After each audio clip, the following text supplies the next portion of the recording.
마태복음 26장 20절부터 25절까지의 말씀을 함께 읽겠습니다. 저물 때에 예수께서 12 제자와 함께 앉으셨더니 그들이 먹을 때에 이르시되 내가 진실로 너희에게 이르노니 너희 중에 한 사람이 나를 팔리라 하시니 그들이 몹시 근심하여 각각 여짜오되 주여 나는 아니지요. 대답하여 이르시되 나와 함께 그릇에 손을 넣는 그가 나를 팔리라. 인자는 자기에 대하여 기록된 대로 가거니와 인자를 파는 그 사람에게는 화가 있으리로다. 그 사람은 차라리 태어나지 아니하였더라면 제게 좋을 뻔하였느니라. 예수를 파는 유다가 대답하여 이르되 랍비여 나는 아니지요. 대답하시되 내가 말하였도다 하시니라. 아멘. 영어에 크록스라고 하는 단어가 있습니다. 스펠링은 CRUX예요. 핵심이라고 하는 의미입니다. 혹은 가장 중요한, 그리고 가장 중요한 시점이라고 하는 뜻을 갖습니다. 라틴어에서 유래가 됐는데 그 뜻은 바로 십자가입니다. 그래서 영어 사전에서 크럭스라고 하는 단어를 찾아보면요, 설명이 나오고 이런 설명도 나와요. 종종 십자가 이렇게도 나옵니다. 왜 이 크럭스라고 하는 단어가 중요한 시점 혹은 핵심이라고 하는 의미와 연관성을 갖게 됐을까요? 그건 바로 예수 그리스도의 십자가가 진정한 역사의 핵심이기 때문에 그렇습니다. 그것이 중심이기 때문에 그렇습니다. 여러분, 역사를 주관하시는 분은 하나님이시죠. 그 하나님께서 이 역사를 주관해 가시는 의도는 다름 아닌 모든 민족과 열방이 구원받는 것입니다. 바로 그 하나님의 의도의 중심에는 예수 그리스도의 십자가가 있습니다. 예수님이 오시기 전부터 하나님께서는 그 메시아를 약속해 주셨고 그리고 선포해 주셨습니다. 그리고 예수님께서 오셨지요. 그리고 우리 모든 인류의 죄를 짊어지시고 십자가에서 죽으시고 부활하셨습니다. 그리고 그분을 믿는 모든 자들은 구원을 얻게 됩니다. 그리고 하나님께서는 모든 민족과 열방에게 복음이 증거되기를 기다리시면서 지금도 역사를 주관해 가고 계시고 마침내 땅끝까지 복음이 증거되면 주님은 다시 재림하시고 바로 이 세상의 역사는 끝나게 됩니다. 크록스, 바로 이 십자가가 역사의 중심이라는 건 너무나 분명합니다. 한 사람의 삶 역시 마찬가지입니다.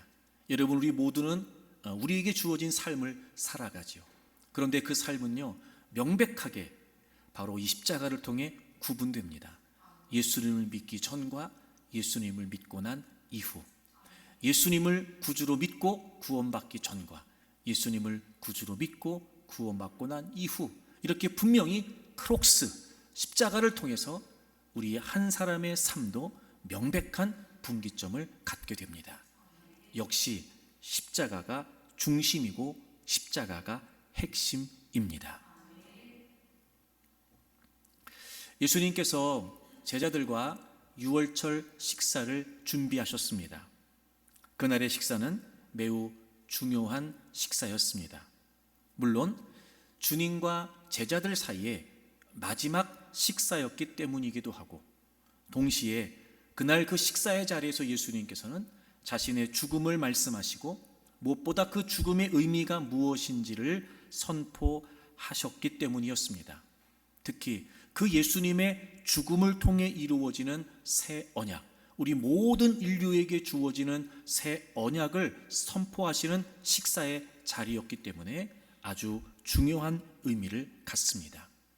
예수님께서 자신의 몸을 찢으시고 자신의 피를 흘리심으로 말미암아 우리에게 주시는 이 소망의 약속, 바로 그 식사 자리가 마지막 유월절 만찬이었습니다.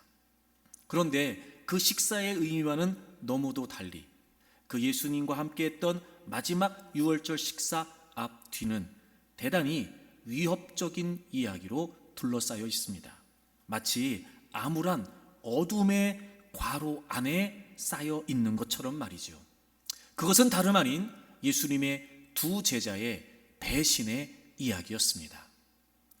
예정되어 있었던 유다의 배신, 예고되었던 베드로의 배신, 예수님과 함께 했던 제자들, 그것도 3년이나 말입니다.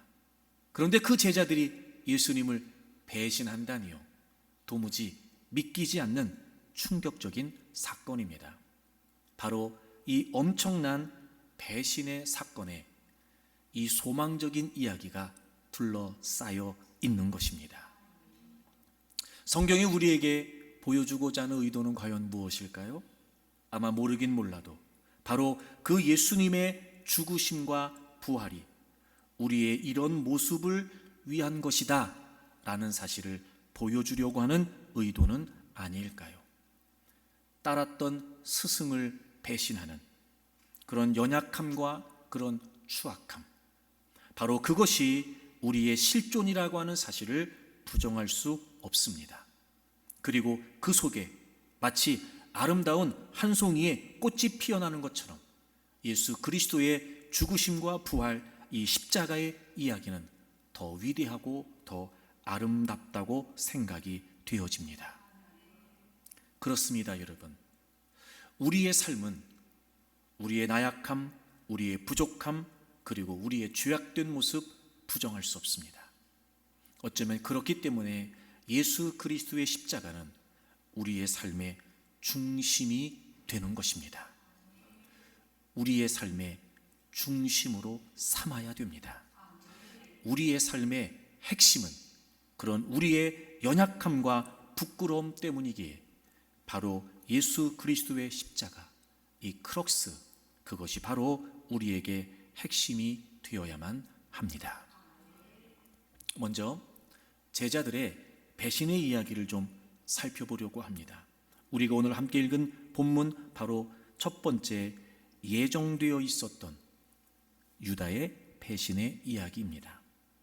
여러분, 유다의 배신은 예수님과 제자들이 식사하기 전부터 이미 진행되고 있었습니다. 오늘 본문 마태복음 26장 앞부분을 좀 보시면 14절에 12 중에 하나인 가룟 유다라고 하는 자가 대제사장들에게 가서 말합니다. 가룟 유다가 대제사장을 찾아가요. 그리고 15절, 예수님을 넘겨줄 거다. 얼마를 주겠냐? 이렇게 예수님을 사이에 두고 흥정합니다. 그들이 은 30을 주겠다고 말하죠. 16절, 그리고 그때부터 유다는 예수님을 넘겨줄 기회를 찾습니다. 여러분, 유월절 식사 이전에 이미 유다의 배신은 진행되고 있었습니다. 은 30에 예수님을 거래하고 유다는 그때부터 예수님을 팔아 넘길 기회를 찾고 있었습니다. 그리고 이제 예수님과 함께 제자들은 만찬을 행하게 됩니다. 오늘 본문 21절을 보십시오. 그들이 떡을 먹을 때에 예수님이 말씀하십니다. 내가 진실로 너희에게 이른다. 진짜로 말씀하시는 거예요. 허투루 하시는 말씀이 아니라는 거죠. 너희 중에 한 사람이 나를 팔 거야, 이렇게 말씀하세요. 여러분, 다 같이 식사를 하기 위해 모였어요. 근데 예수님께서 뜬금없이 야, 너희 중에 한 사람이 나를 배신할 거야, 너희 중에 한 사람이 나를 팔 거야, 이렇게 말씀하시는 거예요. 아마 모르긴 몰라도요, 그 식사의 분위기는요 금방 차디찬 얼음처럼 다 식어버렸을 거예요. 제자들은 몹시 당황했습니다. 여기저기에서 주님, 제가요? 저는 아니죠? 저는 아니죠? 막 이런 웅성거리는 분위기 속에 예수님께서 한마디를 더 하십니다. 나와 함께 그릇에 손을 넣는 그가 나를 팔 것이다.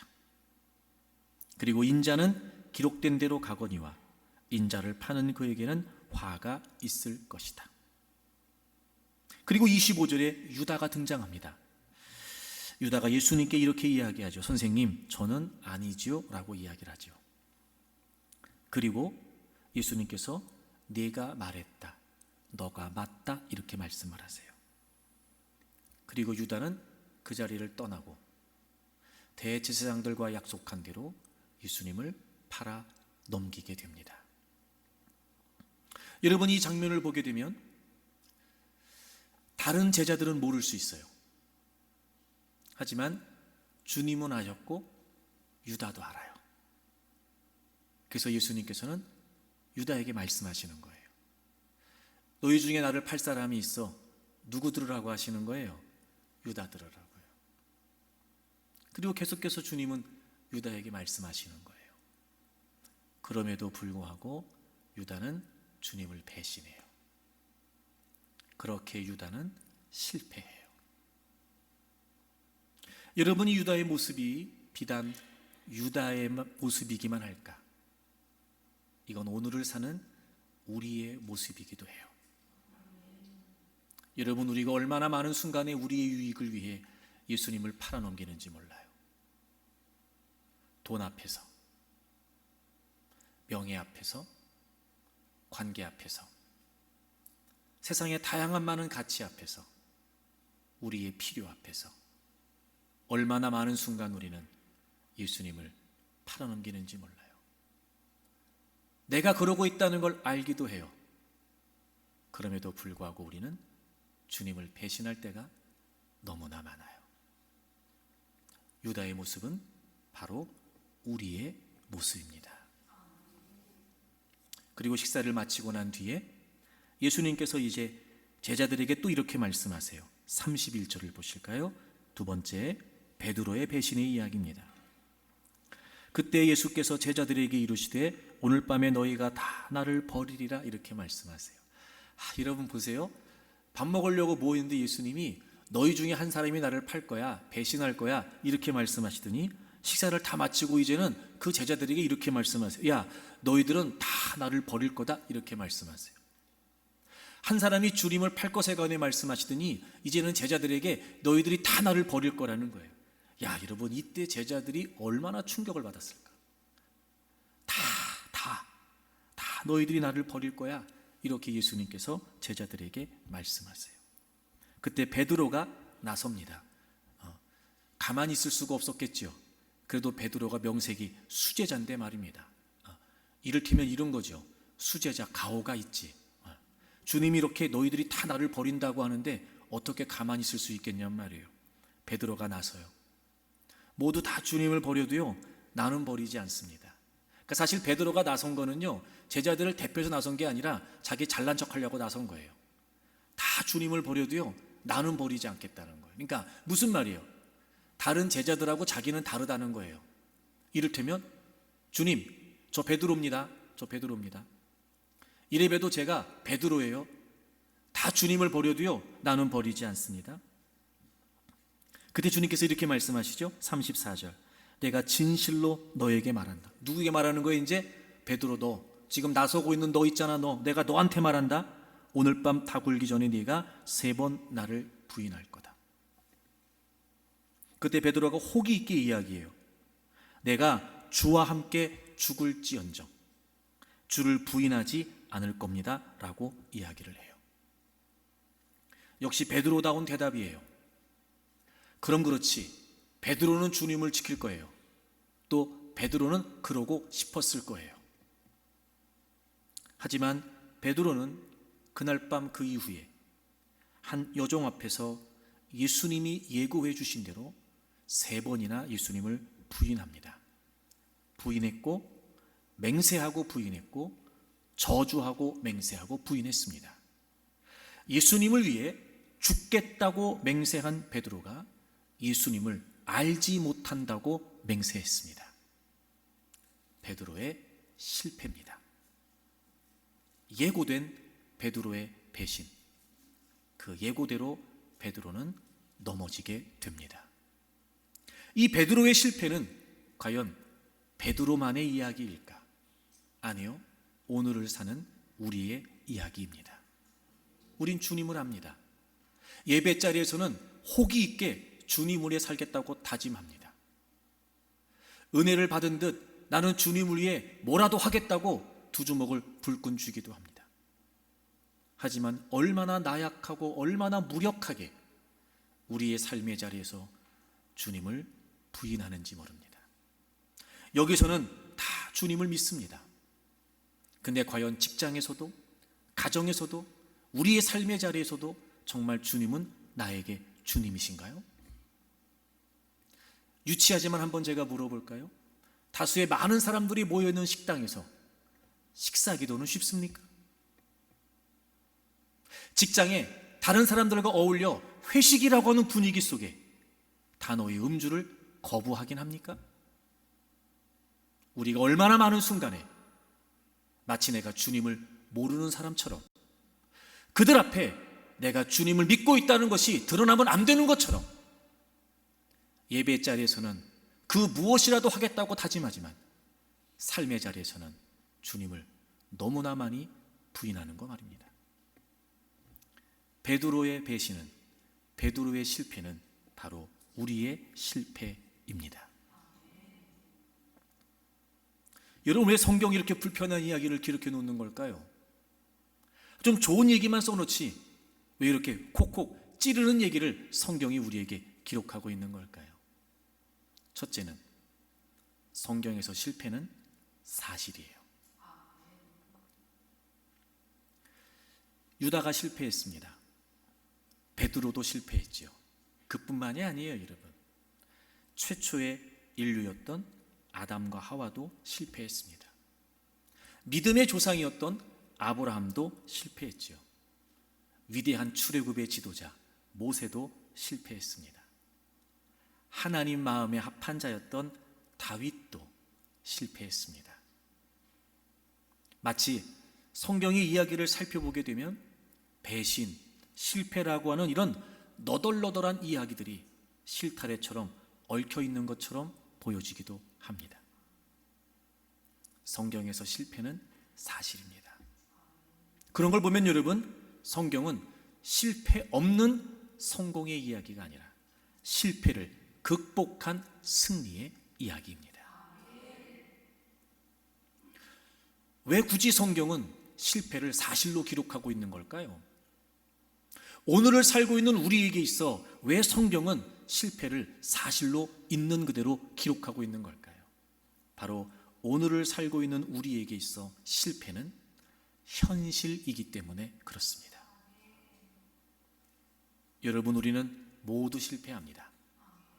성경의 인물들도 실패합니다. 여기 있는 저도 실패합니다. 여러분도 실패합니다. 우리는 모두 실패합니다.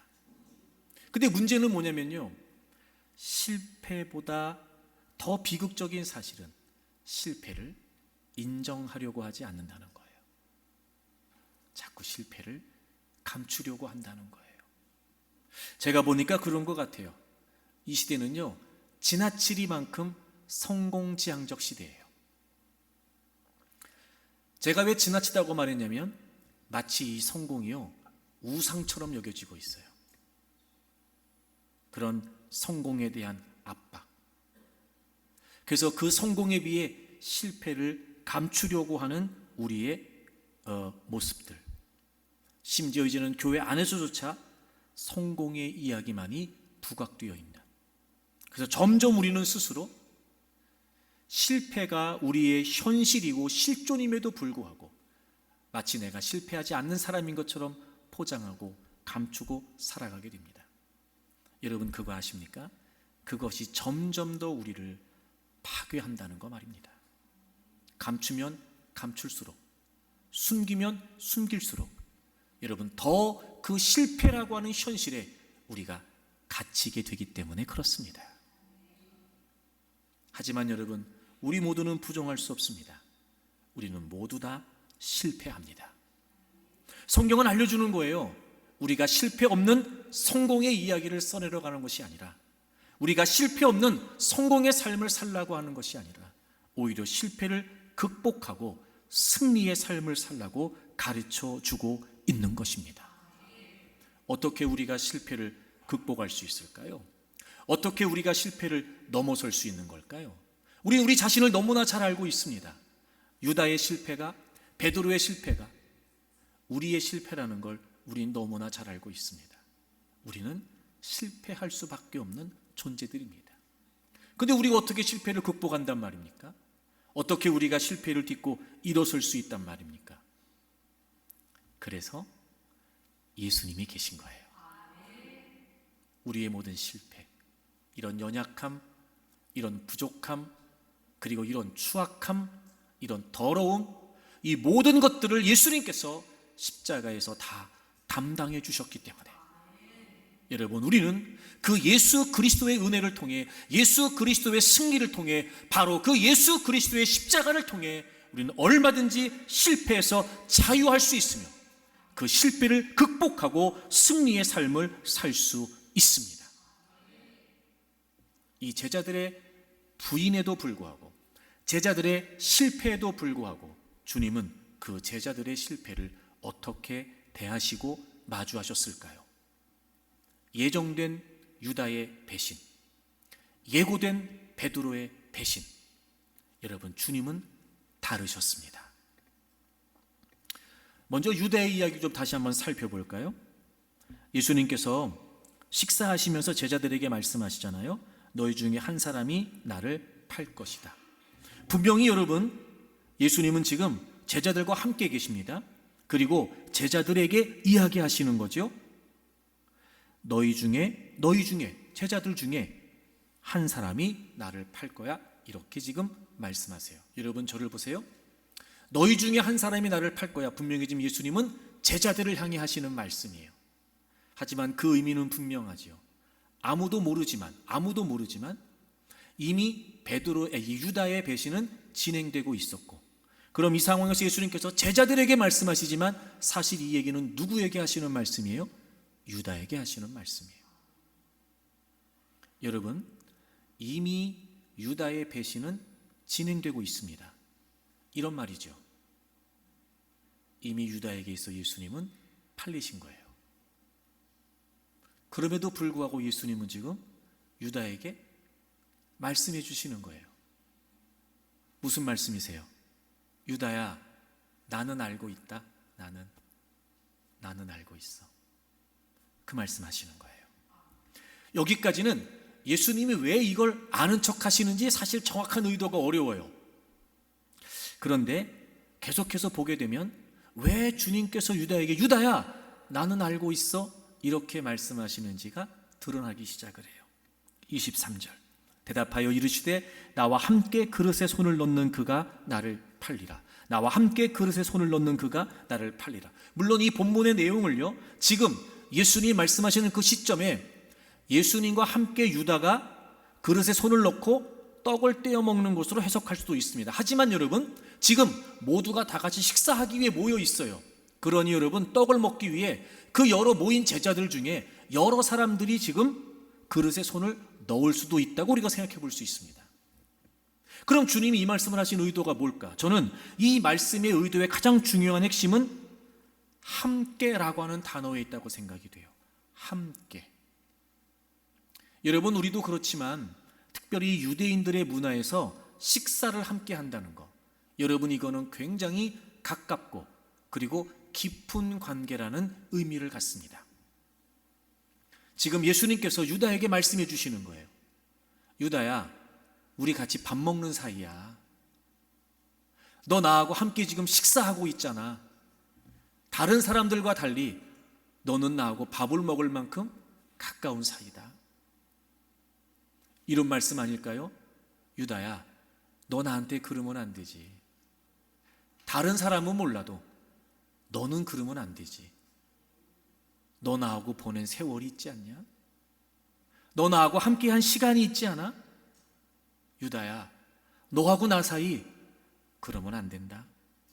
너하고 나 사이는 배신할 사이가 아닌 거야. 지금 예수님께서는 유다에게 주님과의 관계에서 이 배신이 해서는 안 되는 일이라는 걸 말씀해 주고 계시는 거예요.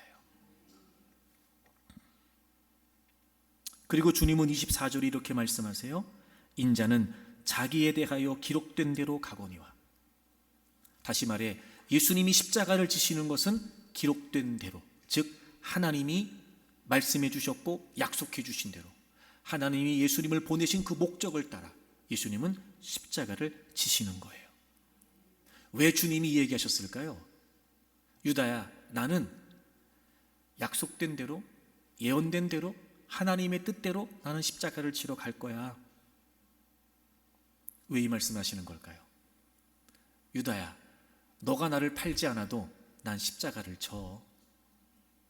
굳이 너가 나를 그렇게 배신하지 않아도 나는 십자가를 질 거다. 이 말씀하시는 거예요.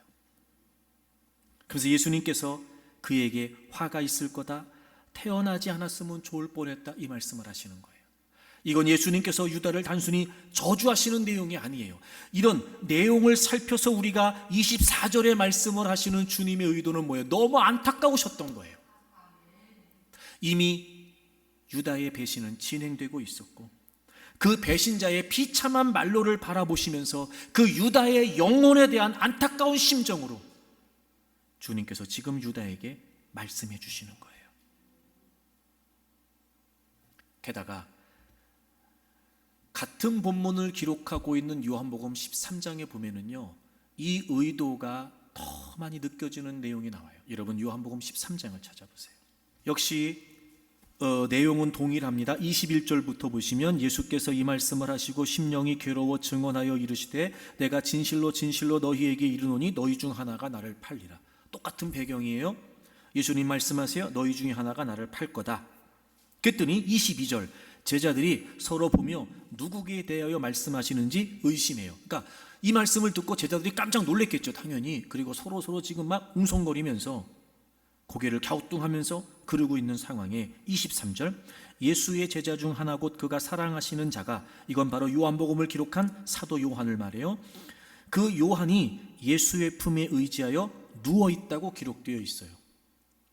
여러분 잠깐 저를 보시겠어요? 아니 밥 먹다 말고 왜 뜬금없이 누워있냐? 우리는 밥 먹을 때 누워있으면 큰일 나잖아요. 우리의 식사의 모습과 달리 유대인들의 식사는 어떻게 하냐면요, 우리는 보통 이렇게 뭐 테이블이나 탁자나 정자세로 앉아서 이렇게 밥을 먹지요. 근데 유대인들은 그렇지 않았다고 그래요. 탁자를 중심으로 팔을 기대고 비스듬히 누워서 식사를 했다고 그래요. 그러니까 여러분 그 상상을 해보세요. 한쪽 팔을 기대고 지금 이렇게 비스듬히 누워 있는 거예요. 그러니까 예수님이 당연히 그 잔치의 만찬의 호스트였으니까 예수님이 분명히 중앙에 계셨을 거예요. 그렇게 팔을 기대고 예수님은 비스듬히 누워 계셨고, 그리고 23절에 있는 것처럼 사도 요한이 예수님의 품에 의지하여 누워 있으니까 예수님 품에 가장 가까이 지금 요한이 있는 거예요. 상상을 해보세요. 그리고 24절 시몬 베드로가 머릿짓을 하여 말하되 말씀하신 자가 누구인지 말하라, 이렇게 했어요. 그러니까 말을 한 건 아니었고 시몬 베드로 그 말을 막 듣고 서로 막 갸우뚱거리면서 막 이렇게 하고 그런 분위기 속에 베드로와 요한이 눈이 마주친 거예요. 그래서 베드로가 요한한테 말은 안 하고, 그죠? 이렇게 뭔 말이야? 너가 지금 예수님 가까이 있으니까 물어보라는 거야, 예수님한테. 그러면 예수님이 팔을 기대고 누워 계셨고 한쪽엔 지금 누가 있어요? 요한이 있어요. 그리고 예수님의 수제자였던 베드로는 요한과 눈이 마주칠 만큼 요한하고 거의 대각선 정도의 위치에 있는 거예요. 그렇죠, 여러분? 그러니까 눈이 마주쳤어요. 그래서 이렇게 눈짓으로 물어봐, 네가 물어봐, 그랬던 거예요. 그때 26절 예수님께서 이렇게 말씀하세요. 내가 떡 한 조각을 적셔다 주는 자가 그니라 하시고 곧 한 조각을 적셔서 가롯 시몬의 아들 유다에게 주세요. 요한이 물어봤어요. 예수님 누구예요? 근데 예수님께서 야, 내가 떡 하나 집어다가 주는 그 사람이 바로 나를 팔 사람이야 라고 말씀하시면, 그럼 보세요. 자, 팔을 기대고 예수님 비스듬히 누워 계세요. 한쪽엔 요한이 있어요. 그러면 이 자세에서 떡을 찍어서 그 누군가에게 주려면 그 상대는 예수님 바로 옆에 있어야 돼요. 그게 누구였어요? 가룟 유다였어요. 이미 가룟 유다의 배신은 진행되고 있었어요. 예수님 알고 계셨어요. 유다가 예수님을 지금 팔아 넘겼다는 걸 알고 계셨어요. 그럼에도 불구하고 그 마지막 유월절 만찬 잔치 예수님께서는 유다를 바로 옆에 앉게 하셨어요. 베드로가 아니었어요. 유다였어요. 우리 같으면 어떻겠어요? 우리 같으면 착한 척하지 말고 평상시대로 해보세요. 우리 같으면 어떻겠어요? 나 같으면 그 자리에 안 가, 밥 먹으러. 나 같으면 못 가죠. 그 얼굴을 보고 어떻게 밥을 먹어요? 근데 예수님은요, 그걸 다 아셨음에도 불구하고 유다를 옆에 앉히셨어요. 자, 제가 쭉 예수님이 어떻게 하셨는지 설명드렸어요. 지금 예수님 뭐 하시는 거예요? 유다에게 기회를 주시는 거예요. 기회를. 돌이킬 수 있는 기회, 돌아올 수 있는 기회, 멈출 수 있는 기회. 이미 유다는 배신했다니까요.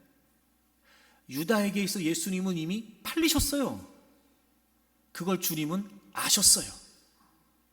근데 지금 돌이키도록, 그런 예정된 유다의 배신 앞에 주님은 지금 기회를 주고 계세요.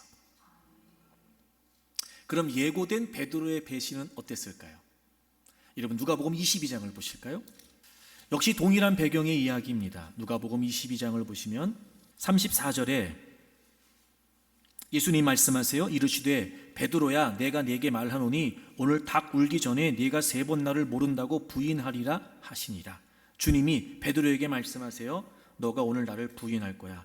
근데 누가복음 22장에는요, 우리가 다 알고 있는 이 이야기만 기록되어 있는 게 아니라 다른 복음서에 없는 특별한 이야기가 한 가지 기록되어 있어요. 31절 보세요. 시몬아 시몬아, 예수님이 베드로를 2번이나 부르세요. 시몬아 시몬아 이렇게 부르세요.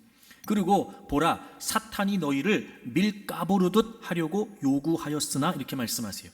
여기서 밀을 까부른다, 이게 무슨 말이냐면 채로 친다, 이런 말이에요. 채로 친다. 여러분, 체질하는 게 뭔지 아시죠? 이렇게 채로 치는 거. 그러니까 이게 무슨 말이냐면 사탄이 유혹이나 공격을 통해서, 그 체질을 통해서, 유혹이나 공격의 체질을 통해서 지금 제자들을 넘어뜨리려고 한다는 거예요. 그렇게 너희들을 요구했다. 그런데 32절, 내가 너를 위하여, 베드로를 위해서 내 믿음이 떨어지지 않기를. 여러분이 떨어진다는 말이 실패라는 말이에요. 떨어지고 믿음에서 실패하지 않기를 위해 뭐 하셨대요? 기도하셨대요. 기도하셨대요. 지금 베드로의 배신을 예고하시면서 예수님께서 지금 너 나 배신할 거야, 이 말씀만 하시는 게 아니고 뭐라고 말씀하시냐면 내가 다 알아, 내가 다 알아. 너네들 공격받을 거야. 너네들 넘어질 수밖에 없을 거야. 근데 베드로야, 나는 너를 위해 기도한다, 기도한다. 그리고 이렇게 말씀하세요. 너 돌이킨 후에, 이 돌이킨다라고 하는 말은 turn back, 이게 회개의 의미를 담아요. 뉘우치고 회개하고 돌아와서 내 형제를 굳게 해라. 그러니까 실패할 건 실패할 거예요. 근데 베드로야, 내가 너를 위해 기도하고 있어. 내가 너를 위해 기도하고 있다. 너 돌이킬 수 있어. 돌아올 수 있어. 그리고 오히려 너는 형제들을 굳게 할 거다. 그러면 베드로는요, 예수님을 3번이나 부인해요. 그리고 실패의 나락으로 떨어지지요. 그런데 부활하신 예수님을 다시 만나고 회복돼요. 사도행전 2장에 보게 되면 성령님이 오순절날 임하시고, 그리고 거기에 모여있는 많은 사람들에게 베드로가 설교를 하죠. 분명히 예수님에 관해 전해요. 그리고 우리가 알고 있는 것처럼 그날 3,000명이 예수님을 믿어요. 도무지 예수님을 부인하고 저주하고 맹세했던 베드로라고는 여겨지지 않을 만큼, 어떻게 그런 베드로가 그런 주의를 감당할 수 있어? 라고 의문이 들 만큼. 그러나 주님은 그를 위해 기도하셨어요. 그러니까 주님이 베드로에게 그의 배신에 관해 예고하시는 이 말씀은 배신의 초점이 있는 게 아니라 회복의 초점이 있었던 거예요. 배반의 초점이 있었던 게 아니라 주님의 기대의 초점이 있었던 거예요. 이 예고된 베드로의 배신 앞에 주님은 지금 뭐 하고 계세요? 여전히 기대하고 계시는 거예요. 여전히 기대하고 계시는 거예요. 유다에게는 끝까지 돌이킬 수 있는 기회를 주고 싶으셨고, 베드로에게는 여전히 그를 위해 기도하시면서 그를 향하신 주님의 기대를 놓지 않고 계신 거였어요. 그렇습니다, 여러분. 유다의 배신, 베드로의 배신, 그건 우리의 실패입니다. 그런데 우리는 얼마든지 그 실패를 극복하고 승리할 수 있습니다. 아니, 이제 우리는 그 실패에서부터 자유할 수 있습니다. 왜냐하면 그 모든 실패를 십자가에서 감당해 주시고 십자가에서 해결해 주시고 치유해 주신 주님이 계시기 때문에 그렇습니다. 주님은요, 끝까지 우리에게 기회를 주세요. 주님은요, 주님의 기대를 포기하지 않으십니다. 유다는 실패했습니다. 베드로도 실패했습니다. 심지어 베드로는 주님을 위해 죽겠다고 맹세까지 했습니다. 그의 용기는 실패했습니다. 하지만 주님의 기대는 실패하지 않았습니다. 오늘 그 주님이 우리의 주님이십니다. 사랑하는 교우 여러분, 우리는 실패해서 좀 자유했으면 좋겠어요. 여러분을 짓누르고 여러분을 가둬두고 있는 그 지난날 여러분의 모든 실패에서 저는 여러분들이 좀 벗어났으면 좋겠어요. 여러분, 이미 예수님께서 그런 우리의 죄악들, 그런 우리의 본성을, 그런 우리의 추악함을 다 십자가에서 짊어지시고 죽으시고 부활하셨는데 왜 우리는 여전히 그 실패 속에 갇혀 있는지 모르겠어요. 그리고 심지어 주님 앞에서조차 우린 자꾸 자신을 포장하려고 그래요. 나는 실패하지 않는 사람인 것처럼, 나는 그럴듯한 사람인 것처럼 그렇게 자꾸 우리 스스로를 포장해 가는 거예요. 여러분, 그러지 마세요. 주님의 십자가는요, 이런 우리의 모든 실패도 이미 다 감당해 주셨어요. 그러니 그 십자가 앞에 여러분의 모습을 있는 그대로 다 내놓으세요. 이런 거지요.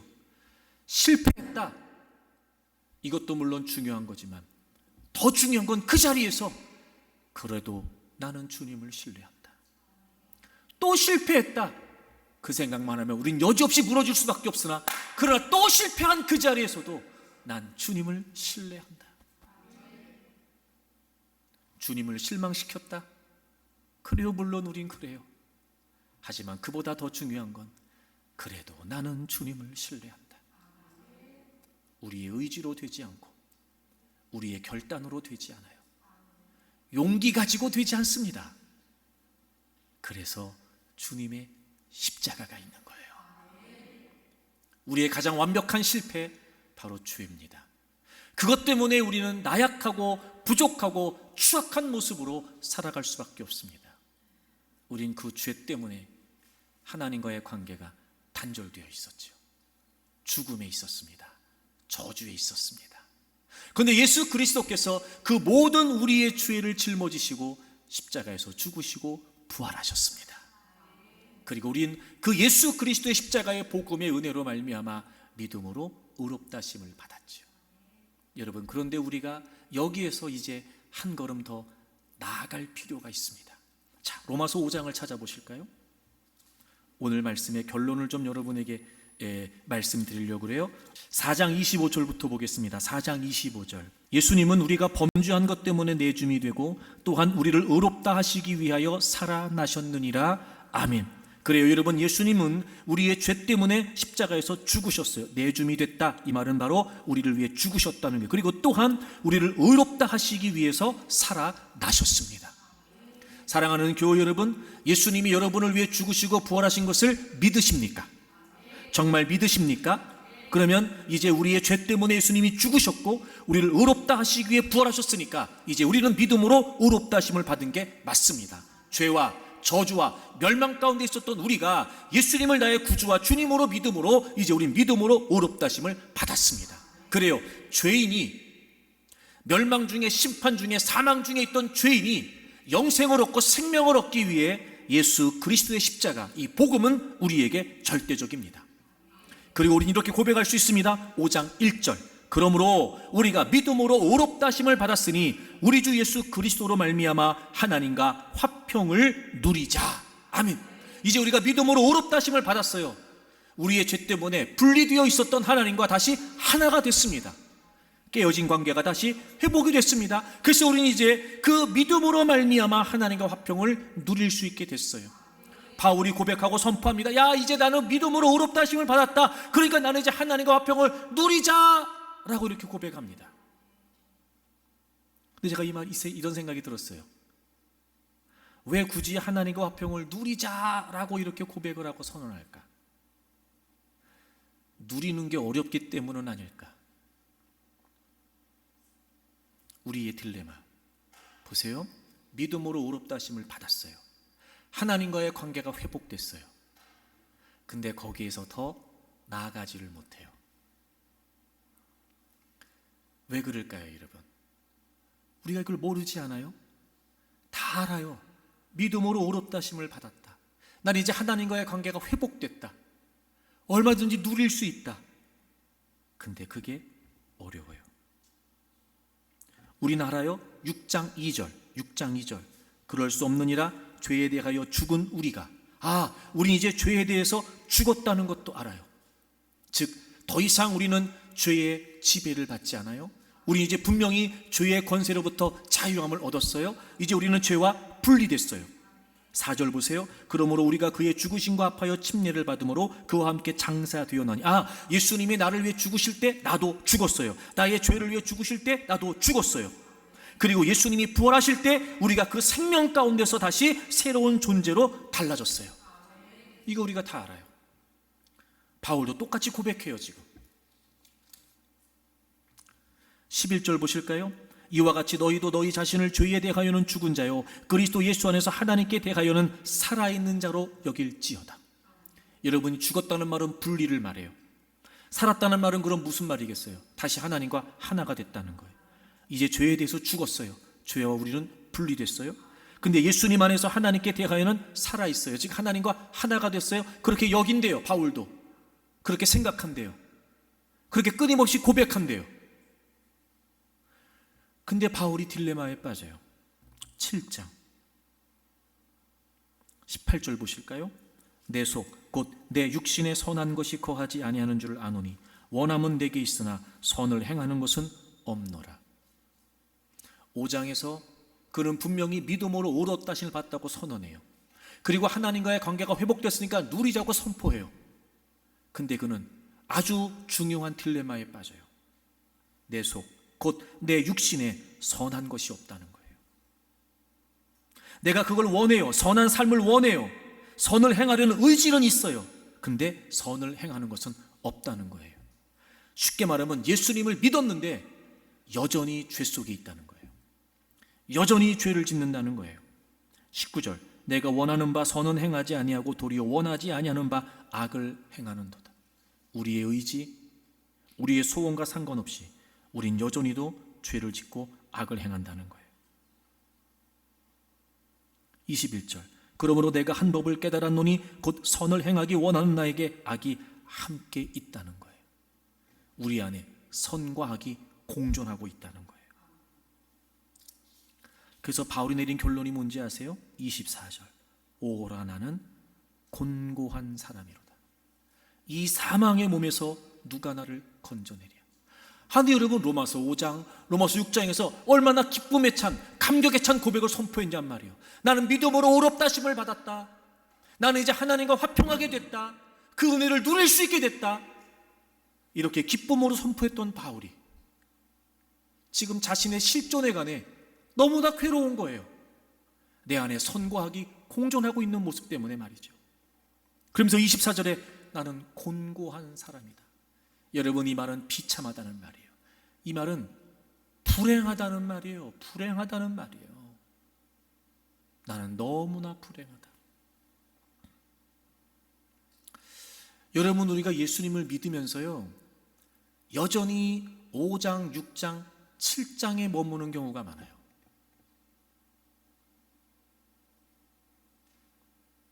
그런데 바울이 너무 중요한 한 가지를 깨달아요.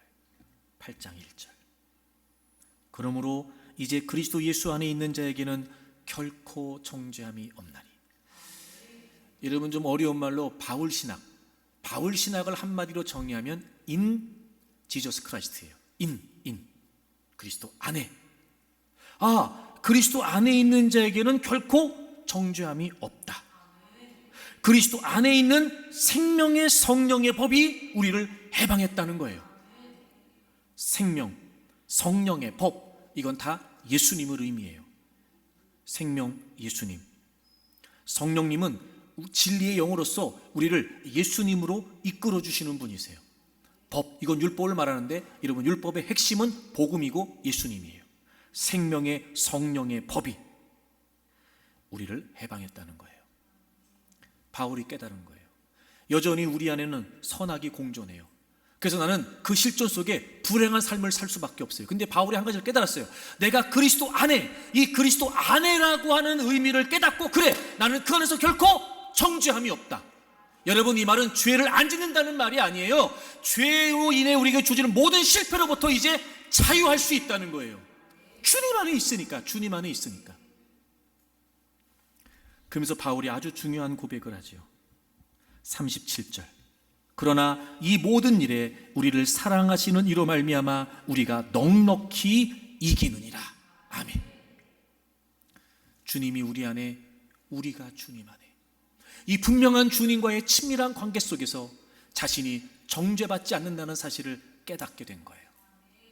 죄를 안 짓는다는 말이 아니라 죄를 짓지만 정죄가 없다. 다시 말해, 그 모든 실패를 주님 안에서, 주님 앞에서 내어놓고 고백하고 자유하고 치유하고 회복되고, 그러나 우리는 또 넘어지겠죠. 또 실패하겠죠. 여전히 그런 죄의 추악함 속에 살아가는 우리는 또 주저앉을 수밖에 없겠죠. 하지만 괜찮아요. 주님이 우리 안에, 우리가 주님 안에 있습니다. 숨길 것도 없고 감출 것도 없어요. 또 주님 앞에 나오는 거예요. 그 주님의 십자가 앞에 나오는 겁니다. 그리고 주님, 제 모습이 이렇습니다. 주님, 제가 이렇습니다. 또 주님 앞에 고백하고 또 주님 앞에 있는 모습 그대로 엎드리고, 그러면 이미도 그런 우리의 실패를 모르시고 십자가를 지신 분이 아니라 이미도 우리의 모든 실패까지도 짊어지신 그 예수 그리스도의 십자가의 은혜와 사랑이 우리를 감싸는 거예요. 우리를 치유하시는 거예요. 우리를 회복해 주시는 거예요. 그리고 그런 자유함을 얻을 수 있고 진정한 기쁨을 얻을 수 있고, 그런 우리의 실존만 바라보면 너무나 불행한 인생인데, 내가 주님 안에 있고 주님이 내 안에 계시다는 이 분명한 복음의 핵심 속에 우리는 행복한 삶을 누릴 수가 있는 거예요. 크록스. 여러분, 왜 이 십자가가 우리의 삶의 중심일까요? 불행한 우리를 행복하게 하거든요. 슬픔 속에 있는 우리를 기쁘게 하거든요. 나약하고 연약한 우리를 힘있게 하거든요. 우리의 실존은 부정할 수 없으나 바로 그 예수 그리스도께서 우리를 위해 죽으시고 부활하신 그 십자가의 은혜 안에 우리는 정죄함이 없습니다. 얼마든지 실패로부터 자유할 수 있어요. 얼마든지 우리는 우리의 죄악과 그리고 우리의 부족함, 연약한 모습 속에서 얼마든지 우리는 자유할 수 있어요. 여러분 스스로를 그 실패 속에 가두어 두지 마십시오. 여러분 스스로를 그 죄된 모습 속에 가두어 두지 마십시오.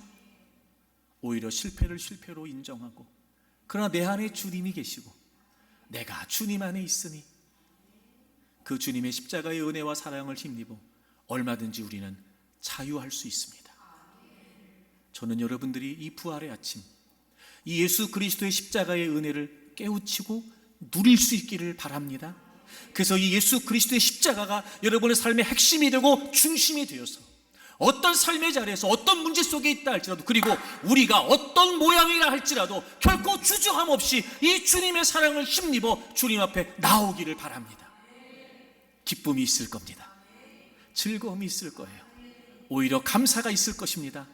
그리고 날마다 그 주님과의 관계 속에서 여러분, 우리는 죄와 멀어지기 시작할 거고, 주님과 가까워지면 가까워질수록 죄를 미워하게 될 거고, 주님과 가까워지면 가까워질수록 주님을 닮아갈 테니 우리의 옛 모습은 사라지게 될 거고, 그렇게 여러분 주님 안에서 기쁨으로, 그렇게 주님 안에서 평강으로, 그렇게 주님 안에서 행복한 삶으로 살아가는 저와 여러분들이 되기를 바랍니다. 사랑하는 교우 여러분, 이제 이 십자가를 여러분의 삶의 중심에 두십시오.